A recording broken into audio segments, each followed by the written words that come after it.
Hello student, स्वागत है आप सभी का आज के इस वीडियो में।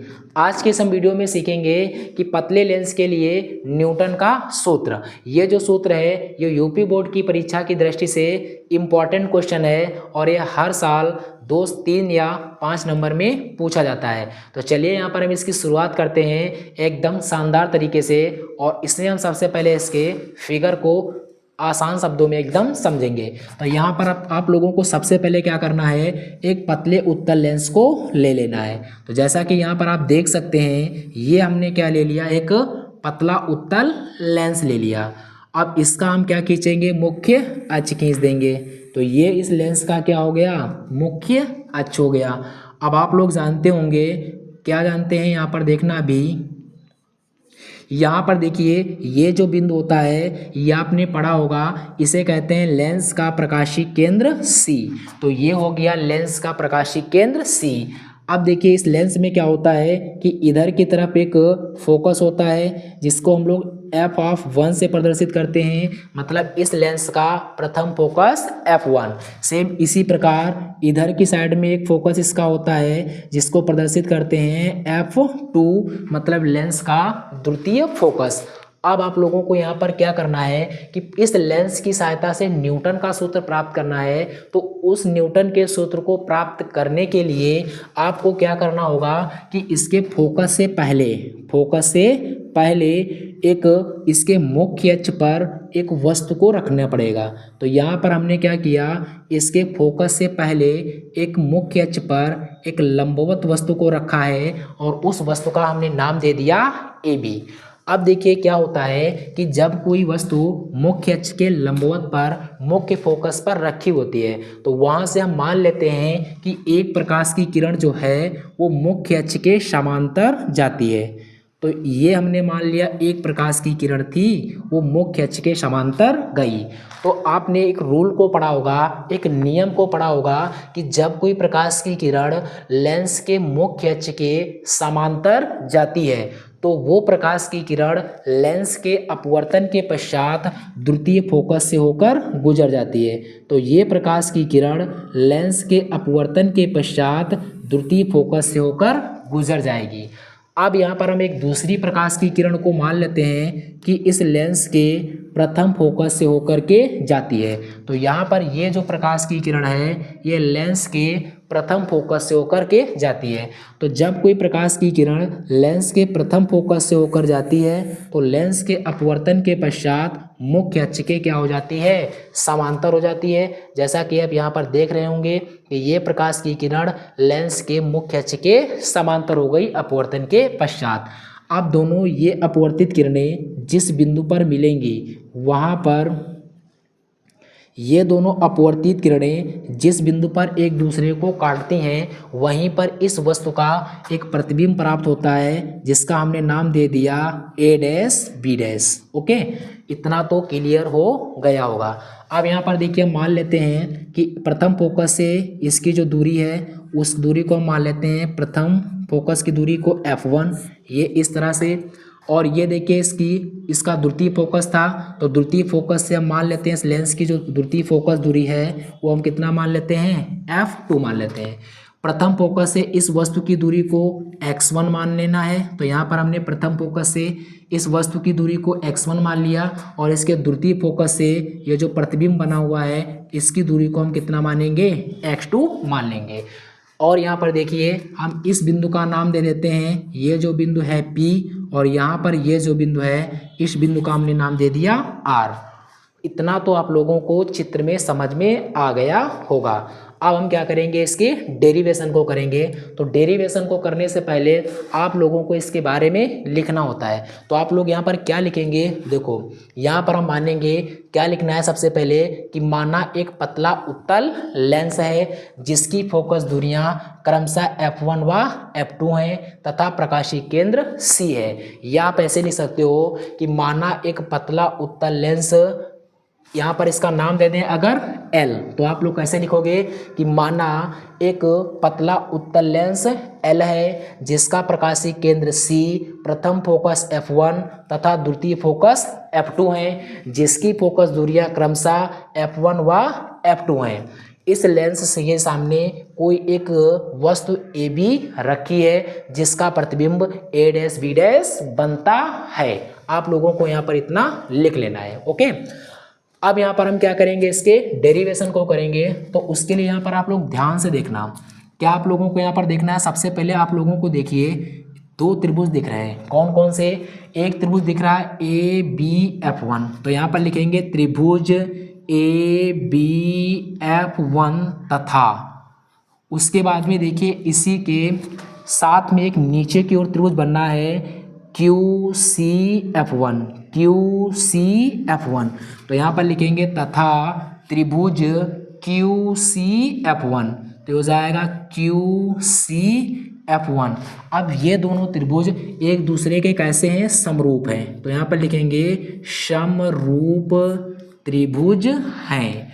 अब यहाँ पर ये समरूप क्या होता है, यहाँ पर ध्यान से समझना। देखो, अगर हम मान लें कि ये दो त्रिभुज हैं इस प्रकार से, देखिए इस तरह से दोनों त्रिभुज बन रहे हैं। अब इन दोनों त्रिभुजों में यहाँ पर आप लोग देखो कि यहाँ पर ये जो कोण है ये 90 अंश का बनना है, और यहाँ पर देखिए ये जो कोण है इसका ये 90 अंश का बनना है। तो इस त्रिभुज का ये कोण इस त्रिभुज के इस वाले कोण के बराबर हो गया। उसके बाद में देखिए इस त्रिभुज का ये वाला कोण और इस त्रिभुज के इस वाले कोण के क्या होगा? बराबर होगा। तो यहाँ पर ये वाला भी कोण आपस में बराबर हो गया। तो अगर किसी भी त्रिभुज के दो कोण आपस में बराबर हो जाते हैं तो आप तीसरा कह सकते हो 100% उसके क्या होगा? बराबर होगा। तो यहाँ पर हम कह सकते हैं किसके नियम से?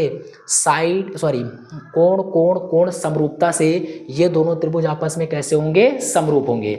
अगर कोई त्रिभुज दो आपस में समरूप होते हैं तो आपने मैथ में पढ़ा होगा, त्रिभुज चैप्टर है कक्षा 10 का, वहाँ पर आपने इस नियम को सीखा होगा कि अगर कोई दो त्रिभुज आपस में समरूप होते हैं तो उन दोनों त्रिभुजों की संगत भुजाओं का अनुपात जो होता है वो सदैव आपस में बराबर होता है। तो यहाँ पर देखिए इस वाले त्रिभुज की भुजा जो ए बी होगी, तो ए बी के बटे में ये कौन आएगा? इसकी संगत भुजा कौन है? क्यू सी है। तो क्यू सी कहाँ पर दे रखी है? Q C. तो यहाँ पर लिखेंगे क्यू सी, ये बराबर हो जाएगा इसकी दूसरी भुजा है बी डैश एफ वन, तो यहाँ पर हो जाएगा बी डैश एफ वन। इसके बटे में कौन आएगा? सी एफ वन आएगा। तो यहाँ पर हो गया सी एफ वन। जैसा कि यहाँ पर देख सकते हैं दोनों त्रिभुज आपस में समरूप थे। तो अगर कोई दो त्रिभुज आपस में समरूप होते हैं तो संगत भुजाओं का अनुपात आपस में बराबर होता है। तो यहाँ पर हमने दोनों त्रिभुजों की संगत भुजाओं का अनुपात बराबर ले लिया। अब यहाँ पर एक चीज़ है, देख सकते हो, कहोगे क्या? यहाँ पर लिखेंगे चूक में। क्या चूक में? यहाँ पर देखना, ये जो सी क्यू है, ये जो सी क्यू है ये किसके बराबर होगा? ये सी क्यू हम कह सकते हैं ए डैश बी डैश के क्या होगा? बराबर होगा। तो यहाँ पर जो सी क्यू है ये बराबर है ए डैश बी डैश के। तो यहाँ पर हम सी क्यू की जगह पर ए डैश बी डैश लिख सकते हैं। तो यहाँ पर ये हो जाएगा ए बी और उसके बटे में सी क्यू। तो सी क्यू के स्थान पर हम कितना ले सकते हैं? ए डैश बी डैश। तो ये हो गया ए डैश बी डैश बराबर, यहाँ पर हो जाएगा बी एफ वन और उसके बटे में है सी एफ वन। अब हम इसको मान लेंगे थोड़ी देर के लिए समीकरण नंबर कितना? 1। ओके, अब उसके बाद में यहाँ पर फिर से आप लोग ध्यान से देखना क्या कि यहाँ पर एक त्रिभुज और दिख रहा है जिसका नाम है पी सी एफ टू। दिख रहा है कि नहीं? उसी तरह से पी सी एफ टू और इसी के साइड में दूसरा है, इसके नीचे त्रिभुज दिख रहा है A dash B dash F two. तो सेम उसी प्रकार जिस प्रकार ये दोनों त्रिभुज आपस में समरूप थे, ठीक उसी प्रकार ये दोनों भी त्रिभुज आपस में समरूप होंगे। तो यहाँ पर हम लिखेंगे त्रिभुज कौन सा? P C F to.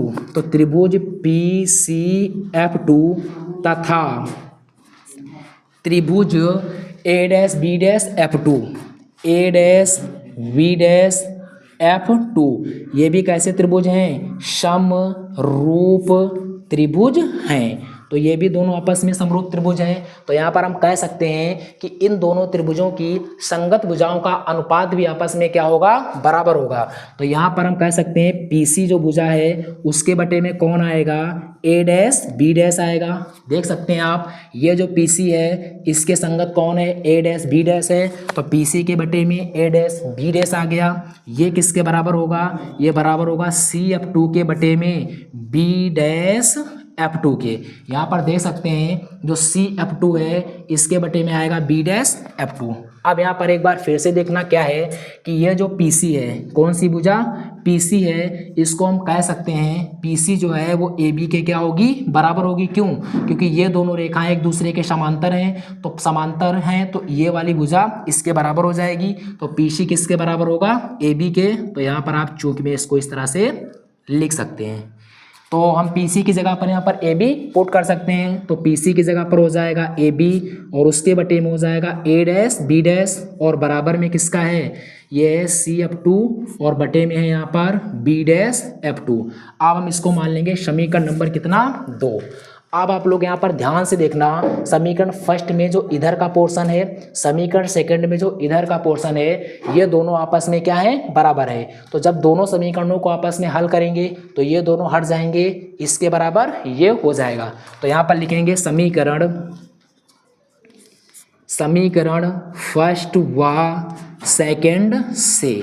अब यहाँ पर देखना, हम इन दोनों को हल करेंगे तो हम कह सकते हैं ये जो होगा BF1 इसके बटे में कौन है, CF1 है, ये बराबर हो जाएगा किसके, CF2 और उसके बटे में कितना है, B डैश F2 के।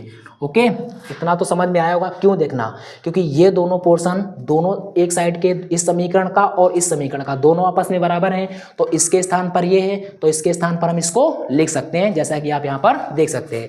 अब यहाँ पर देखो सारे मानों हमें यहाँ पर प्राप्त है, हम चित्र के जरिए से हम इन सभी मानों को हल कर लेंगे और जो हमारा आंसर होगा वही न्यूटन बाबा का सूत्र होगा। देखना BF1, तो देखना यहाँ पर है B क्या है, BF1, तो B यहाँ पर है F1 है, तो BF1 से कितनी हमने दूरी मानी, x1 माना है, तो BF1 की जगह पर हो जाएगा x1 बटे CF1। तो CF1 पर हमने कितना माना है, F1 माना है, तो CF1 की जगह पर F1 हो गया बराबर। यहाँ पर देखिए CF2, तो CF2 पर हमने कितना माना है, F2 माना है, तो CF2 की जगह पर F2 रखेंगे। V डैश F2 के स्थान पर हमने x2 लिया है, तो यहाँ पर हम कितना लिख देंगे, x2 रख देंगे। अब यहाँ पर दोनों की क्रॉस मल्टीप्लाई करा देंगे, इसकी इससे गुणा, तो ये हो जाएगा x1 और इनटू में कितना आ जाएगा x2, ये बराबर हो जाएगा इसकी इससे गुणा, तो हो जाएगा F1 इनटू में कितना F2। ये जो सूत्र होता है यही न्यूटन बाबा का सूत्र होता है। तो उम्मीद करते होंगे आप लोगों को ये वीडियो पसंद आई होगी। अगर वीडियो पसंद आए तो लाइक और शेयर अवश्य करें। जय हिंद, जय Bharat, all the best, thank you.